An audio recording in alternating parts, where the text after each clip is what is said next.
ইসরায়েলে ফের মুহুর্মুহু রকেট হামলা, বেজে উঠল সাইরেন। ইসরায়েলের উত্তরাঞ্চলে ড্রোন এবং ক্ষেপণাস্ত্র হামলা চালিয়ে বসেছে লেবাননের ইরান সমর্থিত সশস্ত্র গোষ্ঠী। এমন অভিযোগ করেছে ইসরায়েলি প্রতিরক্ষা বাহিনী। স্থানীয় সময় শনিবার রাতে এই হামলা হয় বলে এক প্রতিবেদনে জানিয়েছে দেশটির সংবাদ মাধ্যম টাইমস অফ ইসরায়েল। ইসরায়েলি সশস্ত্র বাহিনী জানিয়েছে লেবানন থেকে অন্তত 26টি রকেট ছোড়া হয়েছে।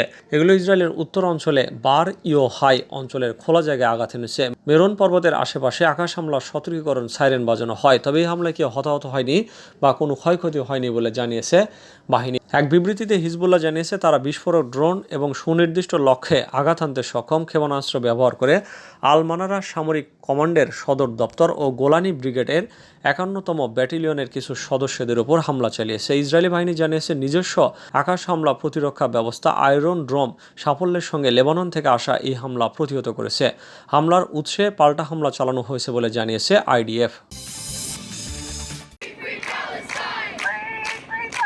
আমাদের মূল লক্ষ্য মানুষকে জাগিয়ে তোলা। গাজা ইস্যুতে আন্দোলনরত শিক্ষার্থীরা জানিয়ে দিলেন তাদের সামনের লক্ষ্য। গাজা ইসরায়েল আগ্রাসন থামছে না, দিন দিন বাড়ছে নিহতের সংখ্যা, অথচ এই নিয়ে যেন বিশ্বের কোনো মাথা ব্যথা নেই। আর এজন্য গাজা ইস্যুতে আন্দোলন করছে বিশ্বের বিভিন্ন বিশ্ববিদ্যালয়ের শিক্ষার্থীরা। তাদের মূল লক্ষ্য মানুষকে জাগিয়ে তোলা। কাতার ভিত্তিক সংবাদ মাধ্যম আল জাজিরার এক প্রতিবেদনে আজ এই কথা জানানো হয়েছে। প্রতিবেদনে বলা হয়, মুস্তফা ইউয়েল নামের টেক্সাসের অস্টিন বিশ্ববিদ্যালয়ের সিভিল ইঞ্জিনিয়ারিং এর শিক্ষার্থী আল জাজিরাকে বলেছেন যে তিনি ফিলিস্তিনের ভবিষ্যৎ নিয়ে আশাবাদী। তিনি বলেন, আমার বাবা শেরম্যান টেক্সাসের নাগরিক এবং আমার মা ফিলিস্তিনি নাবলুস থেকে এসেছেন। আমি আমার পুরো জীবন ডালাস টেক্সাসে বড় হয়েছি, কিন্তু আমি আমার পুরো জীবন ফিলিস্তিনিতে এবং সেখান থেকে যাত্রা শুরু করেছি। তিনি আরো বলেন, আমি উভয় জায়গা পছন্দ করি, আমি যেখান থেকে এসেছি তার জন্য আমি গর্বিত।